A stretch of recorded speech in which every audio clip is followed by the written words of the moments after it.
ঠিক আছে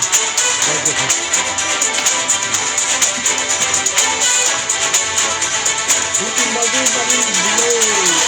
হয়ে যাবে উপর দিকে দাও উপর দিকে আর উপর দাও হ্যাঁ হ্যাঁ দাও দাও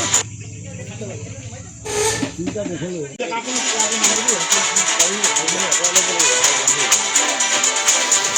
উপরে উপরে ওদিকে ওদিকে ওদিকে বলিয়ে এটা কি ঘর আসলে ভাঙা ঘর নাকি নহয় খৰি খৰি এই হয়ে যাবে জমি যায় আমাকে ইনচাৰ্জ বালকে পানী মাৰিব দিলে মোৰ বৰ্তাৰ নাম অৰুণ ৰাউত আগত গম পাওঁ যে ইয়াত জুই লাগিলে কিন্তু কেনেকৈ লাগিলে শ্বৰ্ট চাৰ্কিট হ'ল নে কি হ'ল আমি গম নাপাওঁ কি ঘৰ আছিলে এনে কেঁচা পিছপিনে জেনেৰেল এটা ঘৰ আছিলে মানে বাঁহে সজা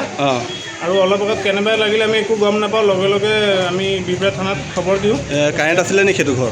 নাই কাৰেণ্ট নাছিলে সেইটো কাৰেণ্ট নাছিলে কিন্তু কেনেকৈ লাগিলে আমি একো ধৰিব পৰা নাই কিন্তু তাৰ লগতে দুঘৰমান আছিলে আৰু আমাৰ ওচৰ পাজৰীয়া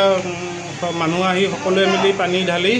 জুই নুমালে এতিয়া বৰ্তমান ফায়াৰ ব্ৰিগেডৰ মানুহ আহিছে থানাত খবৰ দিয়া হৈছিলে আহি কিনে এতিয়া জুই নুমোৱাৰ ব্যৱস্থা কৰিছে ভগৱানে ৰক্ষা কৰিছে যে একো হোৱা নাই